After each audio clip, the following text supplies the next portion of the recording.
aussi les sorciers doivent être mobilisés pour se venger. icyo gihe rero abarozi barahagurutswa kugira ngo bihorere Et ils doivent tuer les gens hanyuma bagatangira kwica abantu pour que leur colère soit apaisée. kugira ngo nibabona kumeneka kw'amaraso umujinya wabo hoshe. Quand la route a donné 5 personnes, 10 personnes, 20 personnes, maintenant ils disent ok, telle route a payé l'impôt, il faut laisser maintenant ça.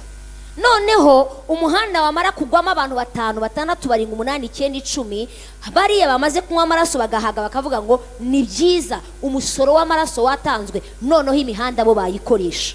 Qu'est-ce que cela veut dire? bishatse gusobanura iki? L'enfant qui naîtra à côté de la route, umwana uzavukira hafi y'aho uwo muhanda uri, l'enfant que tu mettras au monde à côté de la route, umwana uzabyarira aho ku nzira à côté des villas, cyangwa se hafi y'amazu meza, ils ne sauront pas amener son âme 20 ans après dans le village puisque l'enfant n'a jamais vu de village. ntibazabasha gutwara ubugingo bwe ngo babugeze iwabo cyangwa se mu cyaro cy'iwabo kubera ko uwo mwana ntabwo azi icyaro, yavukiye mu mujyi. Donc les enfants qui naissent en ville n'auront pas de rêves, de songes dans le village puisqu'ils n'ont jamais vu le village. koko abana bazavukira mu mujyi ntibazigera barota bya byaro bategekerwamo, ntabyo bazi. Maintenant, les sorciers s'arrangent de manière que toutes les villes restent villages pour que toutes les générations puissent rêver le village jusqu'à la venue de Jésus-Christ. abarozi rero icyo bashaka gushyiraho cyangwa guhozaho nuko habaho ibyaro bihoraho kugira ngo noneho bazajye babasha gukorera imirimo yabo aho ngaho mu cyaro, abantu basubire mu cyaro. guhuzwa kw'imihanda rero iterambere ntibashobora kuryemera. Je ne sais pas si c'est là que ça entre dans vos têtes. muri kubyumva? Les sorciers n'aiment pas les villes. ntabwo abarozi bakunda kwaguka kw'imijyi cyangwa iterambere. Ils veulent arranger les choses dans des montagnes, dans des villages, dans des bananeraies, dans des arbres. C'est ça leur business. bo ikibanezeza nuko habaho icyaro, ni uguterera imisozi, kumanuka mu bishanga, ni ukujya mu ntoki, ni ukujya mu bintu nk'ibyo ngibyo by'ubukene n'ubutindi y'ibyo. Je touche un dernier point tout de suite. reka mvuga kandi kantu kamwe. Comment tu vas faire maintenant? wowe uzabyitwaramo gute? Je sais que tu as des problèmes. ndabizi nawe ufite ibibazo, Et moi qui t'enseigne, j'ai des problèmes. nanjye usemura mfite ibibazo Ou j'avais des problèmes. cyangwa nigeze kubigira, Mais j'ai battu la plupart. ariko ni ugukubita byinshi. Les sorciers que j'ai battus, abarozi yarwanye nabo ils n'auront plus de remède dans la vie. nta muti, ntabwo bashobora gukungwa. Du moins, ces gens-là n'auront pas même un féticheur pour les soigner. abo nta nubwo bazabona n'umurozi wo gupfa kubafasha ngo abakize abavure. Ils ont été battus. Bien. barakubiswe neza baranoga. Et si des nouveaux vont s'engager pour amener la guerre, nihagira n'abashya bashaka kwinjira icyo gisirikare kugira ngo bantere, je peux toujours battre. nakongera nkarwana. Je n'ai pas vieilli. ntabwo ndasaza, Je peux toujours faire du mal à un sorcier. nakongera nkagirira nabi umurozi. Mais les gens qui viennent dans les églises où nous étions, ils comprennent ce que je suis en train de dire. abantu bazi amatorero tuvamo twakomotsemo bashobora gusobanukirwa ibyo ndimo mvuga ibyo ari byo, Ils comprennent. bumva neza ibyo mvuga. Ils ont vu comment on a battu, barabibonye ukuntu twakubise abarozi, écrasé tubavanaho tubamaraho, et jeté dans la poubelle. tubajugunya mu kimoteri. On est allé ravir les sorciers son travail. J'ai dit, je ravis aussi ça, je prends jusqu'à ce que tukagenda tugafata ibintu nkavuga ngo ibi ndabibohoje, akazi k'umurimo ndawubohoje kuzageza igihe il viendra me demander we pardon ubwe azaza kunyisabira imbabazi pour remettre le travail. kugira ngo yongere agire icyo akora, Ça c'est fait. kandi bigakorwa. Il a déjà demandé pardon. araza asaba imbabazi, Je n'ai pas encore remis le travail. ariko ntabwo nigeze mwemera ko asubira muri ako kazi. J'ai fait aussi un dépôt de travail des sorciers. Je le garde. ububiko bwe ndabufata ndawumunyaga mushyira hariya ndabufungirana. Tu vas aussi battre. Hein? nawe ukwiye gukubita.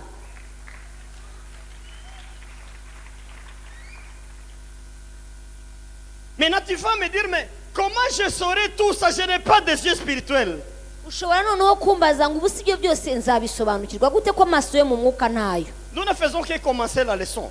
ubu nibwo twatangiriye inyigisho mu Nous by'ukuri commençons maintenant la leçon. ubu nibwo dutangiye inyigisho On by'ukuri va finir aujourd'hui, mais on continue. Le jeudi, on continue. Je continue. tuzakomeza turarangiza uyu munsi tuzakomeza kuwa kane kandi nzakomeza kubigisha. Si tu n'as pas des yeux pour identifier ces choses, niba amaso yawe utaragira amaso yo kubona ibyo bintu, tu es aveugle. uri impumyi, Tu n'as pas de jumelles pour nta voir loin. nubwo ufite jimeri kugira ngo ubashe kureba ibiri ku rubikurure. Je vais te donner aujourd'hui la technique qu'il faut utiliser. uyu munsi ndi bukwigisha agakoryo ko kuntu babigenza. Tu sais, quand les militaires sont sur le champ de bataille, iyo abasirikare bageze ku rugamba il y a une chose qu'ils ne veulent pas. hari ikintu badakora, Ils ne veulent pas une chose, hari ikintu baba badashaka, c'est le silence. ni guceceka, gutuza. Les militaires dans le champ de bataille, ils n'aiment pas le silence. iyo bageze ku rugamba ntibakunda umutuzo, ntibakunda guceceka. Quand il y a du silence et du calme, iyo habaye bucece il y a un risque d'être pris en otage. ushobora gufatwa amateka. Quand ils sentent le calme de tous côtés, iyo bumvise ahantu hose hacecetse non, non, non, non, non. bagira Ils doivent ubwoba. mettre des militaires dans des positions pour contrôler bien. C'est que l'ennemi est en train de contourner doucement. bisaba yuko bafata abasirikare bakagenda babashyira mu birindiro hirya no hino, kubera yuko uko guceceka kuragaragaza yuko umwanzi yinjiye nawe arimo arashaka kubagota. Les militaires au front, ils aiment les échanges. kuko abasirikare iyo bari ku rugamba bakunda kurasana, bakunda gushyana, bariya barase n'abarase, bariya barase n'abarase. Et ils savent que non, ils sont de ce côté-là. aho niho bamenya bati imbunda itari yacu irarasira hariya. Mais quand un moment, c'est du calme d'un côté. ariko iyo habayeho guceceka n'umutuzo, ubwoba buba buri aho. Ils doivent être alertés. bibaza uko bigenze, Nous sommes en danger. baravuga turi mu kaga. Toi aussi, ce que tu feras, c'est quoi? uko rero nawe ugiye kujya ubigenza ni gutyo, Tu vas jeter certaines balles, ce sont des balles perdues. ugiye kujya woherereza amasasu utazi ahantu wakwita ko upfushije ubusa ariko ntuyapfushije ubusa uyoherereze. Je ne crois pas que vous soyez des militaires tous. ntabwo nzi ko mwaba muri abasirikare mwese, ntabwo Dans le byakunda physique. mu buryo bwacu bufatika. Mais vous savez ce que le militaire ne supporte pas. ariko ikintu umusirikare atajya yihanganira ubusanzwe, Tu ne peux pas tirer là où il est ntushobora kurasa aho ari et lui il te laisse. ngo nangiza kwihorera, Il doit riposter. nawe agomba kurasa. Donc il mesure toujours la force comme ça. ni uko nguko bagera imbaraga zabo. Lorsqu'on tire de ce côté, vous allez attendre de l'autre côté, riposte. Ils font toujours ça dans les champs de bataille. iyo ku rugamba hari amasasu arekuwe ahantu runaka, bumva amasasu arekuriye rero ukajya kumva no hakurya ukumva barongeye bararashe, hagomba kubaho guhererekane rw'amasasu. Alors la paix que tu as, ce n'est pas la paix. rero amahoro cyangwa umudendezo usa nkaho ufite ntabwo ari byo, C'est plutôt la sécurité. ahubwo ugira ubwoba. Il faut maintenant jeter certaines balles en désordre. rero ujye upfa koherereza amasasu utazi n'ahantu unyohereje ariko uyoherereze, Puisque l'ennemi, kuko umwanzi we lui aussi ne supporte pas une chose. ntabwo azihanganira iki Tu ne peux kintu. pas le battre au nom de Jésus et puis il se tait toujours. Non, il doit réagir. ntabwo wamutera mu izina rya Yesu ngo narangiza ngo yihishe, arabanza akazamura umutwe, Et tu sauras là où il est. noneho ukamenya aho ari. Nous sommes ensemble. turi kumwe. C'est la première technique. ni uburyo bwa mbere Mais c'est une wakoresha, technique trop bandite vraiment. kandi ni tekinike ikora y'aba bandi, Puisque ça n'épargne personne. kubera yuko iyo tekinike cyangwa se ubwo buryo bwo kubikora ntawe bubabarira, ntawe bureba. Toutes les personnes autour de toi que tu trouves suspectes dans ta vie, abantu bose bagukikije wumva utashyira amakenga neza, kubita.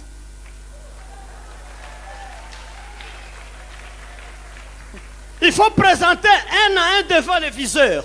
wowe ujye uzana buri muntu umwe ahantu uri burase, Mettez-la. umushyire hariya, Au nom de Jésus. woherereze mu izina rya Yesu, Au nom de mu Jésus. izina rya Yesu. Si vous lui lancez 5 balles, niwohererezayo amasasu 5, vous prenez une autre. ufata undi, Vous prenez une autre. ufata undi. J'ai parcouru toute ma famille. njye rero mfata umuryango mfata umuryango wanjye wose Pour connaître l'état d'âme de chacun. kugira Dans ma ngo famille. noneho menye uko bahagaze n'uko imitima yabo imeze. Il y a des agents dans la famille, tu penses que c'est ton frère, c'est ta soeur, mais c'est lui qui est à la tête de tes malheurs. kuko wowe wibwira ko ari abantu bo mu muryango wawe, ariko hari abantu bo mu muryango bahindutse ibikoresho, ugasanga niwe ibintu byose gutera bica. Alors, il sera confondu toute la vie. Pourtant, c'est lui qui est là. Il pense qu'il t'aime, il te montre l'amour, il te montre les soucis, il te montre quoi. Et pourtant, c'est lui la base de toutes les souffrances que vous avez. Ugasanga umuntu muri kumwe n'umuntu kwizaho niwe muntu gutaba mbere n'umuntu kwakura mbere, ikindi cyo ukabona ari imbere nyamara ari rutingi. Maintenant, je commence à le mettre dans le viseur. Nora ngashira ndi urasire Que ça soit mérité, pas question de ton Seigneur. amanawe mushiramo ohereza ohereza ohereza ohereza. Et le matin, je regarde la face de ma nkareba bamukuramo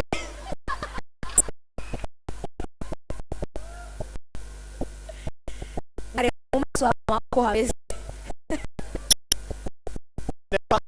nkabona reka da nta kintu kirira cyane, je prends la grandeur. nkafata ushiti wanjye mukuru. Frappe! Frappe!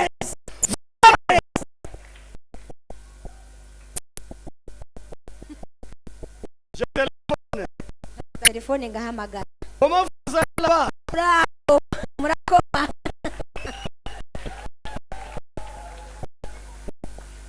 J'ai parcouru Zenguru umuryango wose plus de quelque part. noza kugera ahantu hamwe ngera Frappe! ndakubita Le matin, mu gitondo de celui-là. amagana On dit que je suis bangiye mumara kujya bamuzi vous parlez partout. abantu nyuze On de prier. Moi, maintenant, je dis à qui? Présente-moi une personne qui j'ai dit que tu es comme ça. nyemerero nzari umuntu umwe gusa n'abana narabwiye yuko uroga. Je prends ma liste. Fata noneho urutonde rwanjye J'ai dit j'ai trouvé un. nkavuga Voilà. uyu namubonye, Ce sont ces gens qui me navuga font. uyu rero sasa tugiye guhura. Je continue. Ndongera ndazenguruka J'ai attrapé des gens. mfata abantu Je dis voilà. ndavuga dore D'autres, abandi tu es au milieu de la prière. igihe ugitangira gusenga Ils sont des gens. barabyumva ko utangiye Et ils gusenga t'appellent. hanyuma bakaguhamagara Oh, je voulais vous saluer. Comment vous allez bakakuramutsa. là-bas? nashaka kubaramutsa mumeze mute? C'est la paix. ni amahoro, C'est la paix là-bas. muri amahoro, Bon, il faut prier pour nous aussi. mudusengere natwe. J'ai senti vraiment, disons, l'amour, la conscience, la mémoire, tout ça de toi. Hein, numvise urukumbuzi ruje rugwiriye rubaye rwinshi ndavuga reka mbahamagare. suspect. uwo nawe ushyiraho akabazo Tu mets sur la liste. shyira hariya. Quand tu vas terminer la famille, nurangiza abo mu muryango tu entres dans le quartier où tu as grandi. winjira n'aho wakuriye Donner des coups. ukoherereza Tu donnes des coups. ukoherereza Tu donnes des coups. ukoherereza Tu entres là où tu travailles. ukajya no mu kazi. C'est ce que j'appelle des coups perdus, mais très importants. ndavuga ngo ni amasasa asa nawe yatakaye ariko ntabwo aba yatakaye kuko afite akamaro.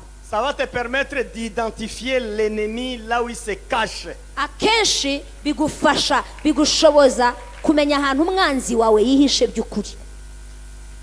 Tu n'as pas lutté à la défensive seulement, mais tu luttes en offensive. Tu commences aussi à les attaquer. icyo gihe ntabwo wateye kuko watewe ngo wirinde, ahubwo wowe watangiye gutera kugira ngo noneho unyeganyeze ibyo bintu bisa nkaho bishaka kugutera.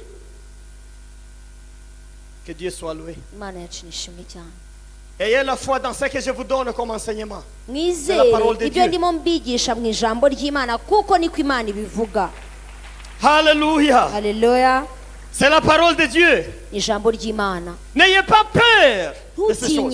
ntutinye ibi bintu, N'ayez pas peur. ntugire ubwoba. À Matthieu, la Bible nous dit, même un cheveu de la tête est compté. Dieu connaît le cheveu. Il ne peut muri pas tomber. matayo hatubwiye ngo n'umusatsi umwe wo ku mutwe wawe uramutse uguye imana irawuzi witayeho. N'ayez pas peur des sorciers. ntugatinye abarozi. Ce sont des gens qui peuvent tuer le corps, mais ils ne peuvent jamais tuer l'âme. ni abantu bashobora kuba bakwiciye umubiri bakawuvanaho ariko ubugingo bwawe ntabwo babasha kubwica. Et quand tu es déjà en Christ, kandi iyo uri muri kristo noneho même tomber à mort, na kwa kundi wapfa ugapfa ce n'est pas leur décision. ntabwo ari bo babyemeza. Ce n'est pas leur décision. ntabwo bashobora gushyiraho icyemezo cy'uko Ce upfa. n'est pas leur décision. ntabwo bemeza yuko upfa. Ils peuvent faire souffrir le corps, bashobora kubabaza umubiri wawe ukarwara mais te faire mourir, ce n'est pas leur décision ariko aussi. kukwica bakakuvanamo umwuka ntabwo ari bo bajya batanga icyemezo cyabyo. N'ayez pas peur, ntutinye rero mais attaquez. ahubwo batere.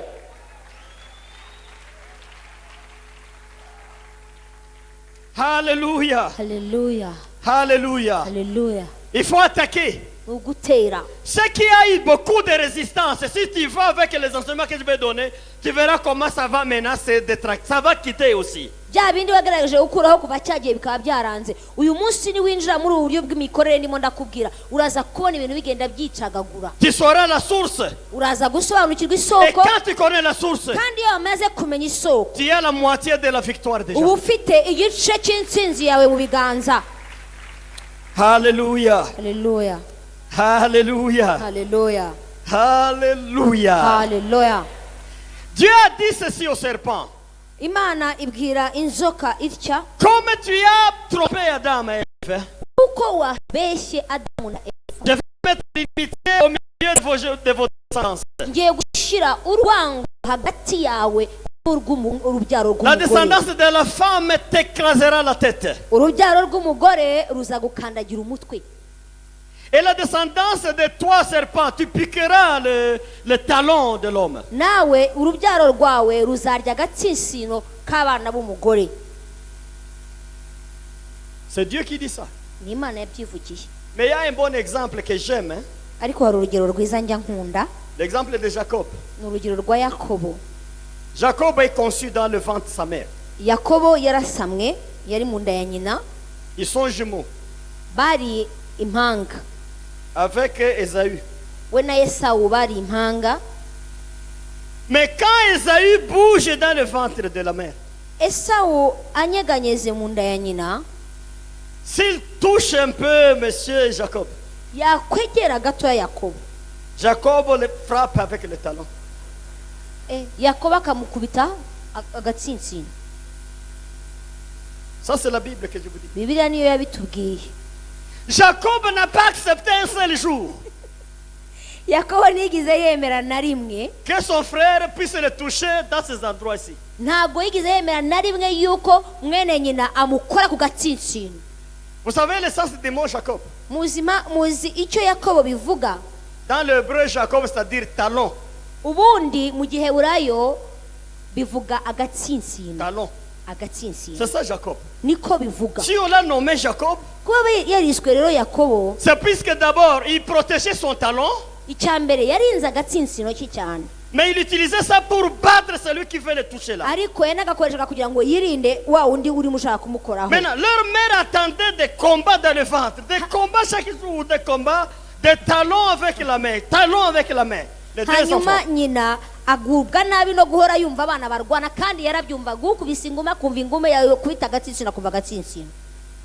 Jacob est né, nuko yakobo aza kuvuka un combattant de talons, umuntu wahoyeho akubita agatsinsino mais qui n'a jamais laissé son talon se mordre par le serpent. ariko utarigeze yemera na rimwe ko hagira ukora ku gatsinsino ke. Mais l'église aujourd'hui, none itorero rya les none chrétiens aujourd'hui, abakristo b'uyu munsi n'acceptez pas ça, ntimubyemera. que nos talons soient mordus par le serpent. ntimwemere yuko satani abarya Nous udutsinsino devons utiliser nos talons pour écraser la tête ahubwo du utu méchant. dutsinsino C'est ça la dukoresha parole de kugira ngo Dieu. tumumene umutwe.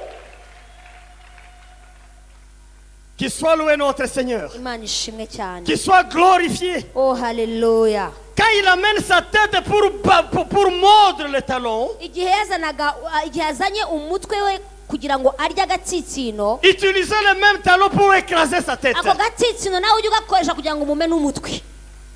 Mais quand je vais dans Ephésiens 6, najya mu Efeso 6 là je vais trouver quelque chose de hari bon. ikindi kintu mpasanga. Là on dit que l'évangile, aho bavuga ngo ubutumwa bwiza, la soif de l'évangile, Oui. c'est comme les souliers. iyo bavuga ngo inyota y'ubutumwa bwiza ngo ni nk'inkweto, C'est-à-dire ce qui nous aide à écraser la tête du diable, bishatse kuvuga ngo ikidufasha kugira ngo tubashe guhonyora umutwe w'inzoka c'est la parole de Dieu. ni ijambo ry'Imana. Alléluia. Haleluya. Ça écrase la tête du méchant. ijambo ry'Imana rimenagura umutwe Ça wa écrase Satani. les sorciers. rimena umutwe abarozi. Que Dieu soit loué. Imana ishimwe. Qu'il soit béni notre Seigneur. Imana yacu ntihabwe icyubahiro cyane. Je n'ai pas oublié un sorcier que j'ai attaqué. ntabwo njya nibagirwa umurozi nigize gutera, Il battait la poitrine.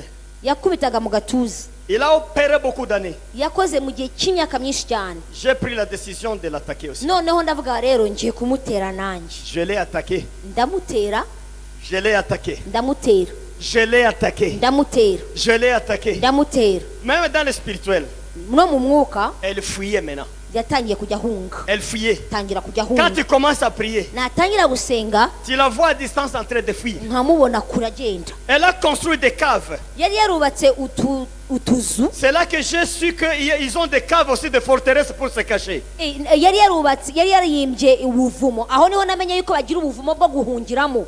Quand vous attaquez trop, iyo uteye cyane ils se cachent là. bihisha mu buvumo. Quand vous diminuez, iyo ugabanyije ils sortent encore. barasohoka bakajya. J'ai vu. hanyuma ndabibona. Mais je suis vraiment l'impression de la force de Dieu, l'attaque et il peut fuir. Il en donne le temps. nabonye n'imbaraga z'Imana zishobora kumutera gusa agahunga akavaho yari ari. Je vais vous dire tout ça. ndabibabwira ibi ngibi. Comment on neutralise ces forces. uburyo izo mbaraga uzihindura ubusa. Quand ils cherchent à voler, hanyuma izo mbaraga zishobora no kuguruka, ils veulent voler. igihe zimaze kuguruka zikagwa. Ils veulent voler. Kugwa. Il prend son téléphone. noneho agata Il telefone appelle les activistes. agahaga Je suis en danger. akavuga ngo ni mu Je suis en danger.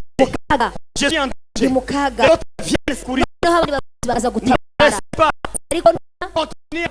wowe ntugahagarara, jya ukomeza ukubite.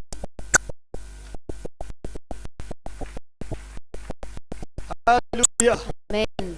Je pense qu'aujourd'hui, Ndigera yuko uyu munsi on va prendre seulement 5 minutes. tugiye gufata akanya gato dusenga iminota. Essayez de jeter le ballon. ugerageze kohereza ibisasu, amasasu ya hino. Essayez. Gerageze.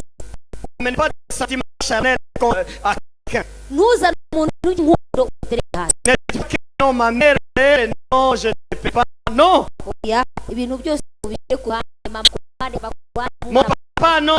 ku ruhande. Je ne peux pas mettre mon papa dans un viseur. ukavuga ngo na papa namushyira aho ngiye kurasa. Il ne mourra pas. ntabwo agiye gupfa. N'ayez pas peur. oya, ntabwo agiye gupfa gupfa. Mais quand tu fermes les yeux, ariko iyo ufunze amaso tu as déjà commencé l'attaque. wamaze gutangira gutera, Représente-toi ces gens. wowe abo bantu ubizanire mu ishusho, Accule-les. hanyuma ubatere, Il faut faire ça. ubikore. Enlève les sentiments charnels. inyama ikunda uvane mu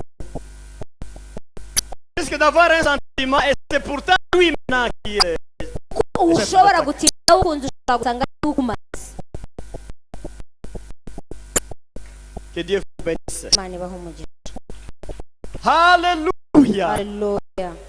Alléluia. Haleluya. L'église de Dieu aura des solutions quand même. itorero ry'Imana rizabona ibisubizo.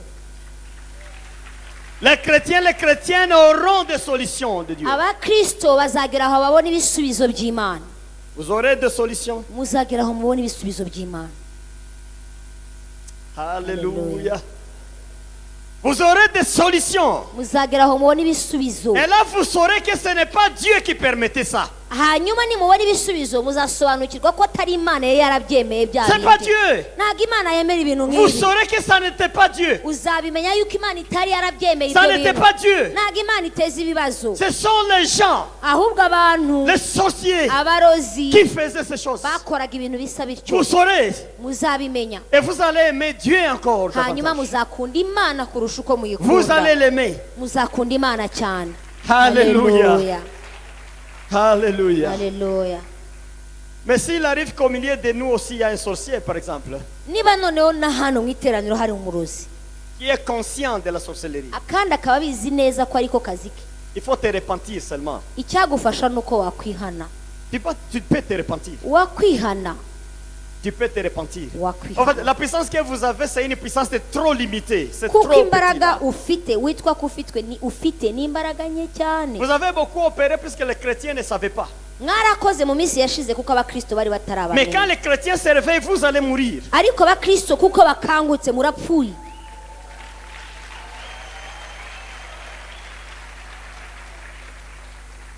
Si l'église se réveille, c'est un danger pour les sorciers. évidemment. itorero iyo rikangutse cyangwa rihumutse biba ari akaga gateye ubwoba ku murozi C'est un danger. biba ari akaga Ils aiment la vie de tiédeur, de frustration, la vie de conflit dans l'église et ils profitent pour opérer. abarozi icyo bakunda naho bakunda kwicara ni ahantu hari akazuyazi ni ahantu hari amakimbirane ni ahantu buri muntu wese yihugiyeho ntawe utinda ku kindi aho araza agakora Mais là où il y a du réveil, ariko iyo hari ububyutsi là où il y a du réveil, iyo hari ububyutsi que Dieu nous aide. imana idutabare Alléluia. haleluya Alléluia.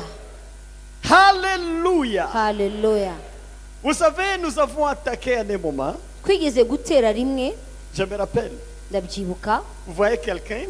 noneho ukabona umuntu Non, on est en train de dire que c'est moi qui tue les gens. noneho ugasanga umuntu arimo araza akakubwira baravuga ngo ngiye nica abantu Oui, la casserole, ça se trouve chez moi. akavuga n'ibyo iyo safuriya muswiri iwanjye Donnez-moi un évangéliste pour aller mwampaye prendre. umuvugabutumwa tukajyana Donnez-moi un évangéliste pour aller prendre. mwampaye umuvugabutumwa tukajyana Mais qui te pose des questions?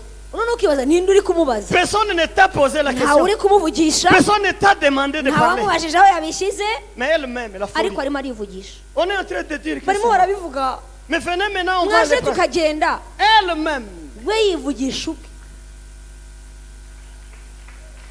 Elle-même. wenyine yivugisha Que Dieu soit loué. imana ishimwe Mes frères, la puissance de Dieu, c'est une puissance supérieure. reka mbabwire bene data imbaraga z'imana ni imbaraga zirengeye izindi mbaraga zose Même ces gens qu'on appelle les rosicruciens, les maïcaristes, qui sont dans votre travail, qui vous dominent, si vous vous réveillez, il va démissionner.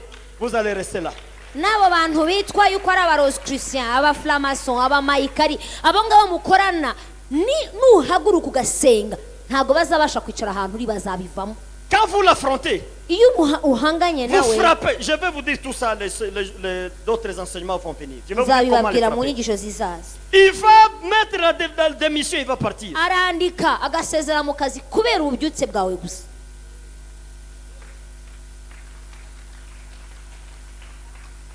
Il y a un qu'on a chassé ici d'ailleurs, dans le pays ici, hari umwe wirukanywe hano muri iki gihugu avec notre chrétienne. hari umukristo wacu Mais des problèmes avec ces boss-là. bakajya bahorana ibibazo Des problèmes. bagahorana ibibazo Quand il venait, igihe yazaga il appelle tout le travail. Il doit citer notre soeur là et commencer à l'humilier publiquement et dire je ne veux pas te voir dans cette boîte. yajyaga atumiza inama ariko agafata uwo mwene data akabamushyira aho ngaho akamusuzugura imbere y'abakozi akavuga ati wowe singushaka aha La femme est venue me voir. uwo mudamu aza kuza kundeba J'étais disposé quand même. ndabyemera nemera kumufasha J'ai dit à la femme ce qu'elle doit faire. noneho uwo mubyeyi ndamubwira uzabigenza gutyo Il fallait toucher. Si tu as les biceps, là, hein, ça, yagombaga gukora aha ngaha mu mitsi concentre. wowe ufata imbaraga Tu attaques toute puissance que ce monsieur a menée dans ce pays. hanyuma utangire utere imbaraga cyangwa ibirindiro byose by'ikuzimu uyu mugabo yazanye muri iki gihugu Il n'a pas pris 5 mois. ntabwo bamaze amezi 5 Démission, yaranditse arasezera arigendera il est parti. La puissance imbaraga